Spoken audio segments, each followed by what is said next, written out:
నమస్కారం. నేటి ఎన్నికల భారతానికి స్వాగతం. ముందుగా ప్రధాన అంశాలు. 102 లోక్సభ స్థానాలకు ఈసీ నోటిఫికేషన్. తొలి విడతకు మొదలైన నామినేషన్ల పర్వం. ఎన్డీఏలోకి మరో పాత మిత్రుడు. భాజపాతో శిరోమణి అకాలీదళ్ చర్చలు. సార్వత్రిక ఎన్నికలకు డీఎంకే మేనిఫెస్టో. సీఏఏ ఉమ్మడి పౌరస్మృతి నీటి నిలిపివేతకు హామీ. మళ్లీ భాజపాలో చేరిన తమిళిసై లోక్సభ ఎన్నికల్లో పోటీ చేసే అవకాశాలు. కర్ణాటకలో భాజపా జేడీఎస్ సీట్ల సర్దుబాటు. దేవేగౌడ పార్టీకి 3 స్థానాల కేటాయింపు. వినూత్నంగా జనంలోకి శరద్ పవార్ కుమార్తె రైల్లో ప్రయాణిస్తూ ప్రచారం.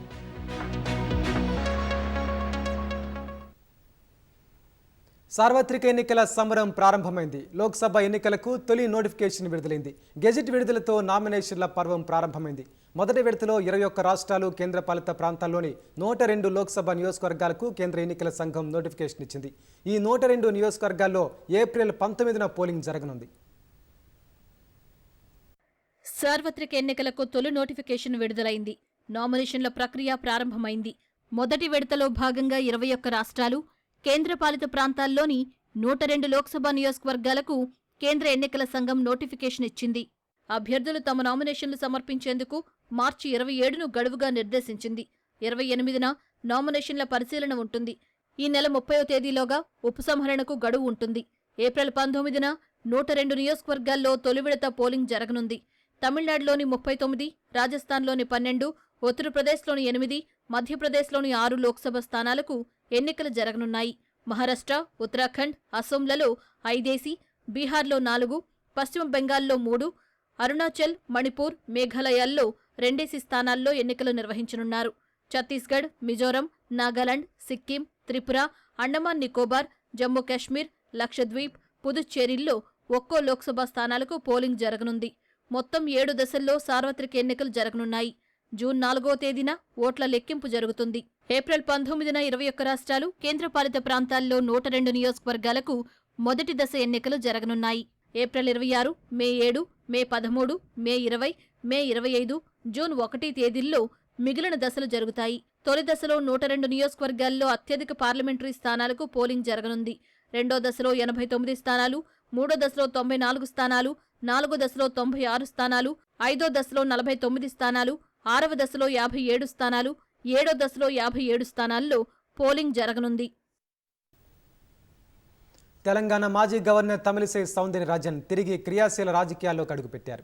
ఇటీవల గవర్నర్ పదవికి రాజీనామా చేసిన ఆమె తమిళనాడు రాష్ట్ర భాజపా శాఖ అధ్యక్షుడు అన్నామలై సమక్షంలో ఇవాళ భారతీయ జనతా పార్టీలో చేరారు. కేంద్ర మంత్రి జి కిషన్ రెడ్డి తమిళిసై సౌందరరాజన్కు కాషాయ కండువా కప్పి భాజపాలోకి ఆహ్వానించారు. గవర్నర్గా పనిచేసిన తమిళిసై తిరిగి రాజకీయాల్లో ప్రవేశించడంపై డీఎంకే, లెఫ్ట్ పార్టీలు చేసిన ఆరోపణలను అన్నామలై తోసిపుచ్చారు.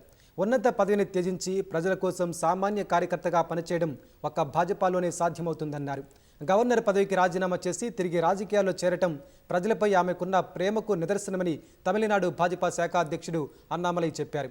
వృత్తిరీత్యా వైద్యురాలైన తమిళిసై 2 దశాబ్దాల క్రితం భాజపాలో చేరారు. 2019లో తెలంగాణ గవర్నర్గా నియమితులైన తమిళిసై భాజపా ప్రాథమిక సభ్యత్వానికి రాజీనామా చేశారు. తమిళనాడులో అధికార డీఎంకే లోక్సభ ఎన్నికల మేనిఫెస్టోను విడుదల చేసింది. గవర్నర్ వ్యవస్థకు వ్యతిరేకంగా రాష్ట్రాలతో సంప్రదింపులు జరుపుతామని హామీ ఇచ్చింది. నీట్ పరీక్ష, ఉమ్మడి పౌరస్మృతి, పౌరసత్వ సవరణ చట్టం వంటి వాటిని తమిళనాడులో అమలు చేయబోమని తేల్చి చెప్పింది. 21 మంది లోక్సభ అభ్యర్థులను ఖరారు చేస్తూ జాబితా విడుదల చేసిన డీఎంకే 18 స్థానాలను కాంగ్రెస్ సహా ఇతర మిత్రపక్షాలకు కేటాయించింది. తమిళనాడులో సీఎం స్టాలిన్ నేతృత్వంలోని డీఎంకే లోక్సభ ఎన్నికల మేనిఫెస్టోను విడుదల చేసింది. గవర్నర్ల నియామకానికి సంబంధించి ఇతర రాష్ట్రాలను సంప్రదించి చర్చలు జరుపుతామని మేనిఫెస్టోలో హామీ ఇచ్చింది. గవర్నర్ వ్యవస్థ రద్దు చేయాలన్న స్టాలిన్ అలా చేసే వరకు గవర్నర్ల నియామకం సీఎంలతో సంప్రదించిన తర్వాతే జరగాలన్నారు. క్రిమినల్ విచారణల నుంచి మినహాయింపు కల్పించే ఆర్టికల్ 361కి సవరణలు చేసేలా పోరాడతామని మేనిఫెస్టోలో వెల్లడించారు. ఇండియా కూటమి విజయం సాధిస్తే పౌరసత్వ సవరణ చట్టాన్ని రద్దు చేస్తామన్నారు. నీతి ఆయోగ్ను రద్దు చేసి రాష్ట్ర ప్రభుత్వాల అభ్యర్థులను స్వీకరించేందుకు చేసేందుకు మళ్లీ ప్రణాళికా సంఘాన్ని ఏర్పాటు చేస్తామన్నారు. రైతులకు, విద్యార్థులకు రుణమాఫీ చేస్తామని, ప్రతి రాష్ట్రంలోని మహిళలందరికీ నెలకు 1000 రూపాయలు అందజేస్తామని చెప్పారు. జాతీయ రహదారులపై ఉన్న అన్ని టోల్ బూత్లను మొత్తానికి ఎత్తివేస్తామని ప్రకటించారు. శ్రీలంక నుంచి వచ్చిన తమిళులకు భారత పౌరసత్వం ఇస్తామన్నారు. పెట్రోల్ను లీటర్కు 75, డీజిల్ను 65 రూపాయలకే విక్రయిస్తామన్నారు. వంట గ్యాస్ను 500కే అందజేస్తామని మేనిఫెస్టోలో హామీ ఇచ్చారు.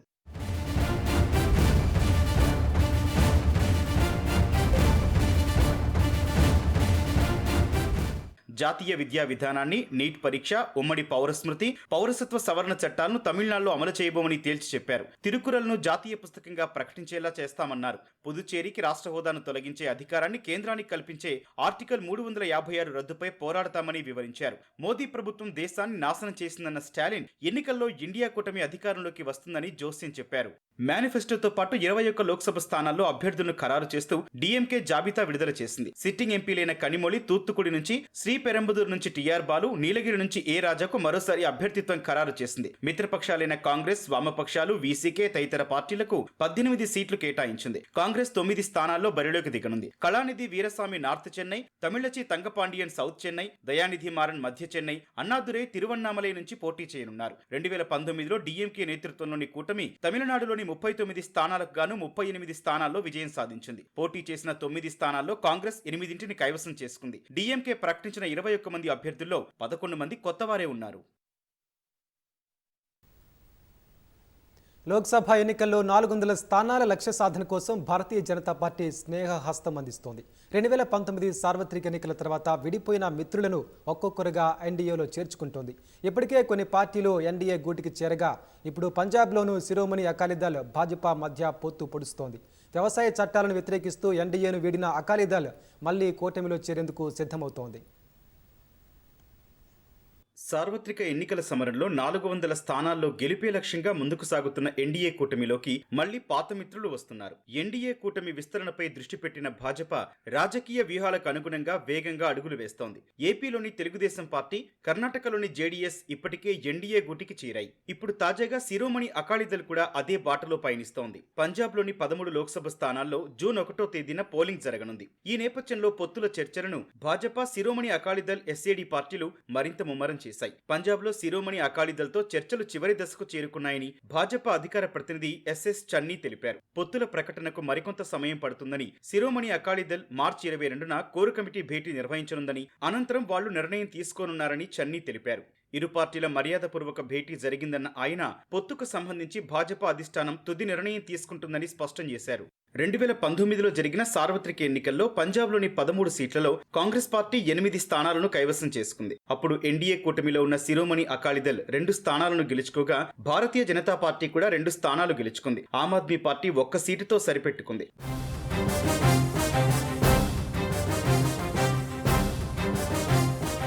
2019 ఎన్నికల్లో ఆశించిన మేర ఫలితాలు రాకపోయినా కొన్ని స్థానాల్లో కాంగ్రెస్ అభ్యర్థులకు ఎన్డీఏ కూటమి గట్టి పోటీ ఇచ్చింది. 2020 సెప్టెంబర్లో కేంద్రం తెచ్చిన వివాదాస్పద వ్యవసాయ చట్టాల కారణంగా శిరోమణి అకాలీదళ్ భాజపాతో సంబంధాలు తెంచుకుంది. ఎన్డీఏ నుంచి బయటకు వచ్చేసింది. అనంతరం రైతుల పోరాటంతో దిగివచ్చిన కేంద్రం సాగు చట్టాలను రద్దు చేసింది. అకాలీదళ్ ఎన్డీఏ నుంచి విడిపోయినప్పటికీ జమిలీ ఎన్నికలు, పౌరసత్వ సవరణ చట్టం సహా చాలా విషయాల్లో కేంద్ర ప్రభుత్వానికి మద్దతునిచ్చింది. ఇవన్నీ చూస్తే అకాలీదళ్ మరోసారి ఎన్డీఏ కూటమిలో చేరడం పక్కాగా కనిపిస్తోంది. ఎన్నికల పొత్తులు సహా అన్ని అంశాలపై చర్చిస్తామని అకాలీదళ్ ప్రధాన కార్యదర్శి దల్జిత్ సింగ్ చీమా తెలిపారు. భావ సారూప్యత కలిగిన పార్టీతో ఎన్నికల పొత్తు ఉండే అవకాశం ఉందని భాజపాతో పొత్తుపై చీమా పరోక్షంగా స్పష్టతనిచ్చారు. అయితే భారతీయ జనతా పార్టీతో మళ్లీ పొత్తు పెట్టుకునే విషయంలో శిరోమణి అకాలీదళ్ వెనకడుగు వేస్తోందన్న వార్తలొస్తున్నాయి. పంటలకు మద్దతు ధర, సిక్కు ఖైదీల విడుదల విషయంలో భాజపా విధానాలను అకాలీదళ్ తీవ్రంగా వ్యతిరేకిస్తూ వస్తోంది. మరోవైపు ఎన్డీఏ కూటమిలోకి అకాలీదళ్ వస్తుందన్న వార్తలతో కాంగ్రెస్ విమర్శల పదును పెంచింది. పొత్తు పెట్టుకోవాలన్న శిరోమణి అకాలీదళ్ నిర్ణయాన్ని వారి ఆసక్తికే వదిలేస్తున్నామని పంజాబ్ కాంగ్రెస్ నేత ప్రతాప్ సింగ్ బజ్వా తెలిపారు. రైతు సమస్యలపై పోరాడే, మత సిద్ధాంతాలతో నడుస్తున్న అకాలీదళ్ పార్టీ భాజపాతో ఎలా పొత్తు పెట్టుకుంటుందని ప్రశ్నించారు. అకాలీదళ్తో పొత్తు పెట్టుకుంటే భాజపా బలపడుతుందని, కానీ రైతుల సమస్యలపై పోరాటం చేసే అకాలీదళ్కు అది తీవ్ర నష్టం కలిగిస్తుందని కాంగ్రెస్ హెచ్చరించింది. కర్ణాటకలో భాజపా మాజీ ప్రధాని దేవగౌడ నేతృత్వంలోని జేడీఎస్ మధ్య సీట్ల సర్దుబాటు కుదిరింది. లోక్సభ ఎన్నికల్లో జేడీఎస్ 3 స్థానాల్లో పోటీ చేయనుంది. మాండ్యా, హసన్, కోలార్ నియోజకవర్గాల్లో జేడీఎస్ బరిలోకి దిగనుంది. అలాగే బెంగళూరు రూరల్లో జేడీఎస్కు చెందిన సిఎన్ మంజునాథ్ కమలం గుర్తుపై పోటీ చేయనున్నట్లు విశ్వసనీయ వర్గాలు వెల్లడించాయి. కర్ణాటకలో మొత్తం 28 లోక్సభ స్థానాలుండగా 20 మంది అభ్యర్థులను భాజపా ప్రకటించింది. దీంతో జేడీఎస్ తమ ఆందోళనలను భాజపా నాయకత్వానికి తెలియజేసింది. దేవగౌడతో పాటు ఆయన కుమారుడు మాజీ సీఎం కుమారస్వామి ప్రధాని మోదీని కలిసి భాజపా తమను విశ్వసించడం లేదన్నారు. ఈ నేపథ్యంలో సీట్ల సర్దుబాటుకు భాజపా అంగీకరించినట్లు సమాచారం.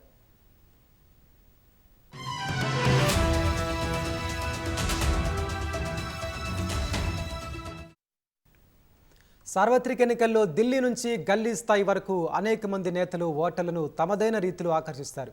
కొందరు నాయకులు తమ వాక్చాతుర్యంతో ప్రజలను ఆకట్టుకుంటే మరికొందరు తెర వెనుక ఉండి పార్టీ విజయానికి వ్యూహాలు రచిస్తారు. లోక్సభ ఎన్నికలకు నగారా మోగడంతో ఇప్పుడు అలాంటి ఎన్నికల రథసారథులు సమర శంఖం పూరిస్తున్నారు. సార్వత్రిక సమరంలో ఎక్కువగా ప్రభావం చూపే టాప్ 10 నేతలు ఎవరో ఈ ప్రత్యేక కథనంలో చూద్దాం. 10 ఏళ్ల కాలంలో పలు చరిత్రాత్మక నిర్ణయాలు తీసుకుని ఢిల్లీ నుంచి గల్లీ వరకు తనదైన ముద్ర వేసిన నేత ప్రధాని నరేంద్ర మోదీ.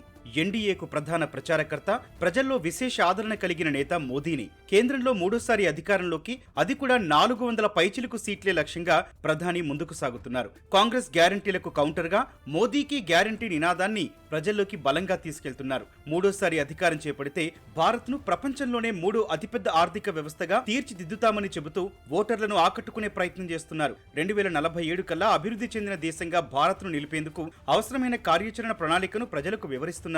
అన్ని రంగాల్లో దేశాన్ని స్వయం సమృద్ధిగా నిలిపేందుకు ఆత్మనిర్భర్ భారత్ అవసరాన్ని నొక్కి చెబుతున్నారు. భారీ స్థాయిలో చేస్తున్న మౌలిక వస్తువుల ప్రాజెక్టుల గురించి చెబుతూ యువత, మధ్య ఆదాయ వర్గాలను తమ వైపు ఆకర్షించే యత్నం చేస్తున్నారు. తమ పార్టీ భావజాలమైన జాతీయత గురించి వివరిస్తూ ప్రజలను ఆలోచింపచేస్తున్నారు. ప్రతిపక్ష పార్టీలు దేశ భవిష్యత్తు కన్నా తమ కుటుంబాల గురించి ఆలోచిస్తాయనే విషయాన్ని ప్రజల్లోకి బలంగా తీసుకెళ్తున్నారు. జమ్మూ కాశ్మీర్లో ఆర్టికల్ 370 రద్దుకు గుర్తుగా ఈ ఎన్నికల్లో భాజపాకు 370 సీట్లు ఇవ్వాలని అభ్యర్థిస్తున్నారు. ప్రపంచ వేదికల్లో పెరిగిన భారత్ బలాన్ని ఓటర్లకు వివరిస్తున్నారు. వరుసగా మూడోసారి ప్రధాని పదవి చేపట్టి జవహర్లాల్ నెహ్రూ పేరిట ఉన్న రికార్డును సమం చేయాలని మోదీ ఉవ్విళ్లూరుతున్నారు.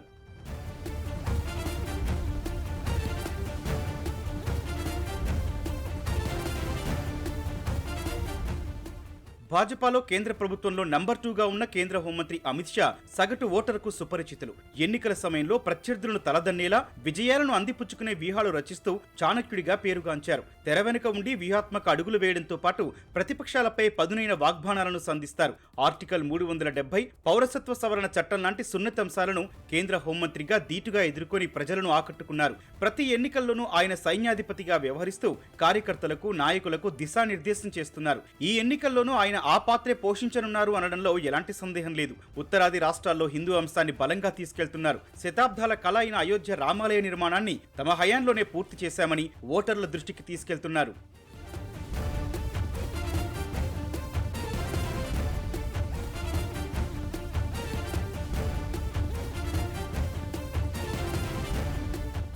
విపక్షాల కూటమి ఇండియాకు ప్రధాన ప్రచారకర్త కాంగ్రెస్ అగ్రనేత రాహుల్ గాంధీని. 2019లో రాహుల్ గాంధీ అధ్యక్షతన ఎన్నికలకు వెళ్లిన కాంగ్రెస్ పార్టీ ఘోర పరాభవాన్ని మూటగట్టుకుంది. ఆ తర్వాత అధ్యక్ష పదవికి రాజీనామా చేసిన రాహుల్ క్షేత్రస్థాయిలో ప్రజాబలాన్ని కూడగట్టేందుకు జోడో యాత్ర చేపట్టారు. కన్యాకుమారి నుంచి కశ్మీర్ వరకు సాగిన మొదటి విడత యాత్రలో రాహుల్ వివిధ వర్గాలు ఎదుర్కొంటున్న సమస్యలను ఎత్తిచూపే ప్రయత్నం చేశారు. అయినా జోడో యాత్ర సాగిన పలు రాష్ట్రాల శాసనసభ ఎన్నికల్లో కాంగ్రెస్ పార్టీ ఓడిపోయింది. మధ్యప్రదేశ్, రాజస్థాన్లో ఏకంగా అధికారాన్ని కోల్పోగా గుజరాత్లో ఘోర ఓటమిని చవిచూసింది. ఛత్తీస్గఢ్ మీదుగా యాత్ర సాగకపోయినా ఆ రాష్ట్రంలో కూడా అధికారాన్ని చేజార్చుకుంది. కర్ణాటక, తెలంగాణ, హిమాచల్ ప్రదేశ్లో మాత్రం విజయఢంకా మోగించింది. ఓ రకంగా యాత్ర ద్వారా రాహుల్ మిశ్రమ ఫలితాలను చవిచూశారు. మలివిడత భారత్ జోడో న్యాయ యాత్రలో రాహుల్ కులగణన, విద్వేష మార్కెట్లో ప్రేమ దుకాణాలు తెరుస్తామనే కొత్త నినాదాన్ని ఎత్తుకున్నారు. ముఖ్యంగా కులగణన చేపట్టి రిజర్వేషన్లపై ఉన్న పరిమితిని ఎత్తివేస్తామని హామీ ఇస్తున్నారు. తద్వారా యువతతో పాటు పలు వర్గాల ఓట్లు పొందేందుకు యత్నిస్తున్నారు. రైతుల ఆందోళనను దృష్టిలో పెట్టుకుని కనీస మద్దతు ధరకు చట్టబద్ధత కల్పిస్తామని హామీ ఇచ్చారు. ప్రజలను మత ప్రాతిపదికన భాజపా విడదీస్తోందని చెప్పి మైనార్టీల ఓట్లను కొల్లగొట్టే ప్రయత్నం చేస్తున్నారు. యువత ఓట్లే లక్ష్యంగా కేంద్ర ప్రభుత్వంలో వివిధ శాఖల్లో ఖాళీగా ఉన్న 30 లక్షల ఉద్యోగాలను భర్తీ చేస్తామని చెబుతున్నారు.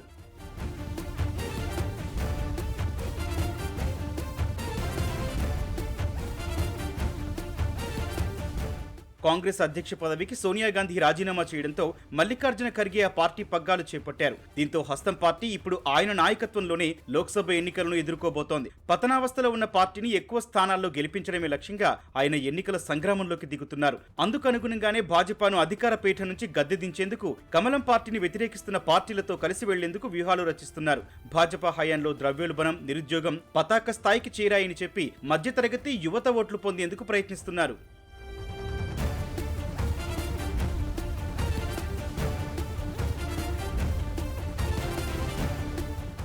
విపక్ష కూటమి ఇండియాలో మరో బలమైన నేత తృణమూల్ కాంగ్రెస్ అధినేత్రి, బంగాల్ సీఎం మమతా బెనర్జీ. బంగాల్లో ప్రధాని నరేంద్ర మోదీని బలంగా ఢీకొంటూ మమతా బెనర్జీ దేశవ్యాప్తంగా గుర్తింపు పొందారు. భాజపాను ఎదుర్కొనేందుకు ఇండియా కూటమిలో చేరిన మమతా సీట్ల పంపకాల విషయంలో మాత్రం కాంగ్రెస్తో సయోధ్య కుదరక బంగాల్లో ఉన్న 42 స్థానాలకు అభ్యర్థులను ప్రకటించారు. బెంగాల్లో అంతకంతకు పెరుగుతున్న భాజపాను ధీటుగా ఎదుర్కొనేందుకు ధరల పెరుగుదల, నిరుద్యోగం, కేంద్రం అనుసరిస్తోన్న ప్రజా వ్యతిరేక విధానాలను ప్రజల్లోకి తీసుకెళ్తున్నారు. అయితే సందేశ్ ఖాళీ వ్యవహారం ఆమెకు తలనొప్పిగా మారింది. ఈ అంశాన్ని భాజపా బలంగా ప్రజల్లోకి తీసుకెళ్తుండటంతో చివరకు టీఎంసీ పార్టీ నాయకుడు షాజహాన్ షేక్ ను పార్టీ నుంచి మమతా బహిష్కరించింది. శారదా కుంభకోణం, ఉపాధ్యాయుల నియామకాల్లో అవినీతి ఆమెను వెంటాడుతున్నాయి.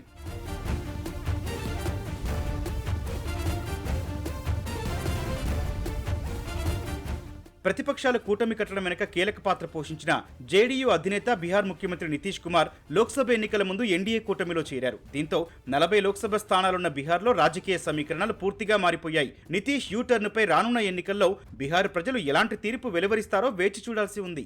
మహారాష్ట్ర రాజకీయాల్లో సీనియర్ నేతగా ఎన్సీపీని జాతీయ పార్టీగా మార్చిన శరద్ పవార్ ఈసారి లోక్సభ ఎన్నికల్లో బలమైన నేతగా ఉన్నారు. ముఖ్యంగా మహారాష్ట్రలో ఎన్డీఏ కూటమికి మహావికాస్ అఘాడీ రూపంలో గట్టి పోటీనే ఎదుర్కానుంది. మహావికాస్ అఘాడీలో కాంగ్రెస్, శివసేన ఉద్ధవ్ ఠాక్రే వర్గం, ఎన్సీపీ శరద్ చంద్ర పవార్ పార్టీలు ఉన్నాయి. అయితే అజిత్ పవార్ కొంతమంది ఎమ్మెల్యేలతో కలిసి ఎన్డీఏ కూటమిలో చేరడంతో శరద్ పవార్ బలగం తగ్గిపోయింది. పార్టీ పేరు, గుర్తును కేంద్ర ఎన్నికల సంఘం అజిత్ పవార్ వర్గానికి కేటాయించింది. దీంతో ఇప్పుడు శరద్ పవార్ కొత్త గుర్తును, పేరును ప్రజల్లోకి బలంగా తీసుకెళ్లాల్సి ఉంటుంది.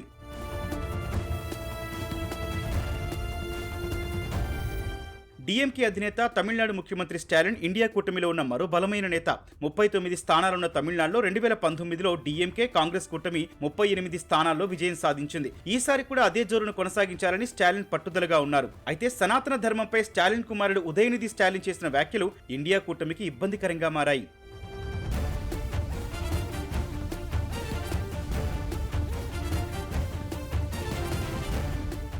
లాలూ ప్రసాద్ యాదవ్ వారసుడిగా రాజకీయాల్లోకి అడుగుపెట్టిన తేజస్వి యాదవ్ కూడా లోక్సభ ఎన్నికల్లో ప్రభావం చూపగల నేతగా ఉన్నారు. 2020లో తేజస్వి యాదవ్ నేతృత్వంలో ఎన్నికలకు వెళ్లిన ఆర్జేడీ 75 స్థానాలు కైవసం చేసుకుని ప్రతిపక్ష పార్టీగా నిలిచింది. ఆర్జేడీ కాంగ్రెస్ తో నితీష్ కుమార్ చేతులు కలపడంతో మహాగఠబంధన్ అధికారంలోకి వచ్చింది. నితీష్ కేబినెట్ లో తేజస్వి యాదవ్ ఉప ముఖ్యమంత్రిగా పనిచేశారు. కూటమి నుంచి నితీష్ కుమార్ వైదొలగడంతో తేజస్వి యాదవ్ మళ్లీ ప్రతిపక్ష నాయకుడిగా మారారు. క్షేత్రస్థాయిలో ప్రజలతో మంచి సంబంధాలున్న తేజస్వి ఈ ఎన్నికల్లో అత్యధిక లోక్సభ స్థానాలను గెలుచుకుని తన నాయకత్వాన్ని నిరూపించుకోవాల్సి ఉంది. వివిధ రాష్ట్రాల అసెంబ్లీ ఎన్నికల్లో విడిగా పోటీ చేసి ప్రతిపక్ష పార్టీల నుంచి భాజపా బి టీమ్ గా ఆరోపణలు ఎదుర్కొంటున్న ఏఐఎంఐఎం అధినేత అసదుద్దీన్ ఓవైసీ పలు రాష్ట్రాల లోక్సభ స్థానాల్లో గెలుపోటములను శాసించే అవకాశం ఉంది. ముఖ్యంగా ఉత్తరప్రదేశ్, బీహార్, మహారాష్ట్రలో పలు ప్రాంతాల్లో ముస్లింలు అత్యధికంగా ఉన్న చోట్ల ఆయన ఓట్లను చీల్చే అవకాశం ఉంది. పౌరసత్వ సవరణ చట్టాన్ని తీవ్రంగా వ్యతిరేకిస్తున్న ఓవైసీ ఆ అంశాన్ని ప్రజల్లోకి బలంగా తీసుకుని వెళ్లేందుకు ప్రయత్నిస్తున్నారు.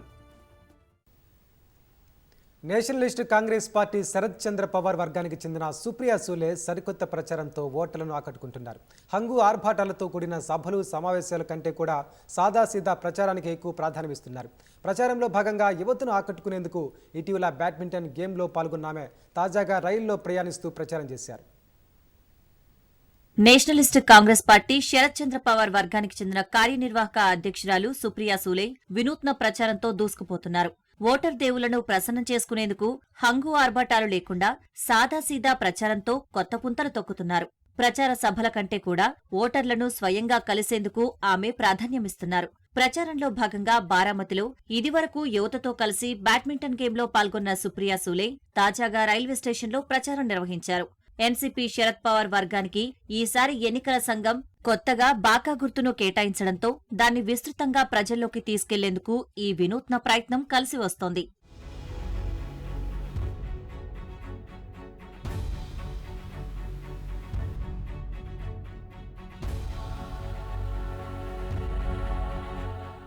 సుప్రియా సూలే తాజాగా పూణే రైల్వే స్టేషన్లో ప్రచారం నిర్వహించారు. స్టేషన్లో ఆగిన ప్రతి రైలు వద్దకు వెళ్లి అందులోని ప్రయాణికులకు అభివాదం చేశారు. శరద్ పవార్ వర్గానికి ఈసీ కొత్తగా కేటాయించిన ఎన్నికల గుర్తు బాకాపై ఓటు వేసి తనను మరోసారి గెలిపించాలని కోరారు. యావత్ దౌండ్ మధ్య డెమో రైల్లో కొంత దూరం ప్రయాణించిన సుప్రియా సూలే వివిధ వర్గాలకు చెందిన ప్రయాణికులను కలిసి మాట్లాడారు. వారి సమస్యలను అడిగి తెలుసుకున్నారు. ప్రయాణికులు చెప్పిన సమస్యలను సుప్రియా సూలే సావధానంగా విన్నారు. కొందరు ప్రయాణికులు ఆమెతో సెల్ఫీలు దిగేందుకు పోటీ పడ్డారు.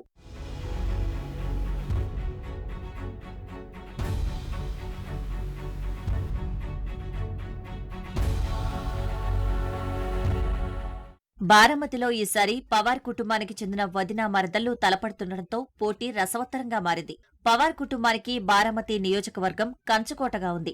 ఈ నియోజకవర్గం నుంచి ఇప్పటికే 3 సార్లు గెలుపొంది హ్యాట్రిక్ సాధించిన సుప్రియా సూలే ఈసారి తన సొంత వదిన అజిత్ పవార్ సతీమణి సునేత్రా పవార్తో తలపడుతున్నారు. ఇంతవరకు ఇక్కడ సుప్రియా సూలే గెలుపు నల్లేరు మీద నడకలా సాగింది. అయితే ఈసారి సొంత వదిన ప్రత్యర్థి కావడంతో సుప్రియా సూలే గట్టి పోటీ ఎదుర్కొంటున్నారు. అంతేకాకుండా ఇరు వర్గాలకు ఈ ఎన్నికలు ప్రతిష్టాత్మకంగా మారాయి. అజిత్ వర్గం తిరుగుబాటుతో ఎన్సీపీ 2గా చీలిపోయిన తర్వాత జరుగుతున్న తొలి ఎన్నికలు ఇవి. అందుకే ఈ ఎన్నికల్లో సత్తా చాటేందుకు ఇరు వర్గాలు పోటాపోటీగా తలపడుతున్నాయి. ఈ క్రమంలో ఎన్సీపీ వ్యవస్థాపకుడు శరద్ పవార్ తన కుమార్తె సుప్రియా సూలే తరపున ప్రచారం నిర్వహిస్తున్నారు. 15 ఏళ్లలో ఎంపీగా తన కుమార్తె చేసిన పనులను ఓటర్లకు వివరిస్తున్నారు. తమ పార్టీకి ఈసీ కొత్తగా కేటాయించిన బాకా గుర్తుపై ఓటు వేయాలని శరద్ పవార్ ప్రజలకు విజ్ఞప్తి చేశారు. ఉత్తరప్రదేశ్లో ఈసారి గతంలో కంటే ఎక్కువ లోక్సభ స్థానాలు గెలుస్తామని కేంద్ర హోంశాఖ మంత్రి అమిత్ షా ధీమా వ్యక్తం చేశారు. ఓ జాతీయ మీడియా నిర్వహించిన సదస్సులో పాల్గొన్న అమిత్ షా ఉత్తరప్రదేశ్లో 2014 కంటే ఈసారి ఎక్కువ స్థానాల్లో తమ పార్టీ విజయకేతను ఎగరవేస్తుందన్నారు. ఈసారి ఎక్కువ స్థానాలు గెలిచి కుటుంబ పార్టీలకు గుణపాఠం చెబుతామన్నారు.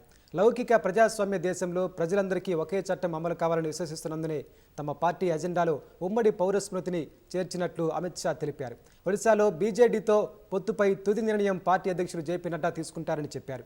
ఒడిశాలో ఒంటరిగా పోటీ చేయాల్సి వస్తే ప్రభుత్వం ఏర్పాటు చేయటమే లక్ష్యంగా తమ పార్టీ పనిచేస్తుందని అమిత్ షా తెలిపారు. బీఎస్పీ నేత ఎంపీ డానిష్ అలీ కాంగ్రెస్లో చేరారు. ఢిల్లీలో కాంగ్రెస్ సీనియర్ నేతల సమక్షంలో ఆయన ఆ పార్టీ కండువా కప్పుకున్నారు. విభజన శక్తులతో పోరాటం కాంగ్రెస్తోనే సాధ్యమని డానిష్ పేర్కొన్నారు. అందుకోసం మల్లికార్జున ఖర్గే, సోనియా గాంధీ, రాహుల్ గాంధీ నాయకత్వంలోని కాంగ్రెస్ను బలోపేతం చేయాల్సి ఉందన్నారు. ఉత్తరప్రదేశ్లోని అమ్రోహా నుంచి లోక్సభకు ప్రాతినిధ్యం వహిస్తున్న డానిష్ అలీని బీఎస్పీ ఇటీవల సస్పెండ్ చేసింది. ఈ నేపథ్యంలో కాంగ్రెస్లో చేరిన ఆయన అదే స్థానం నుంచి పోటీ చేసే అవకాశం ఉంది.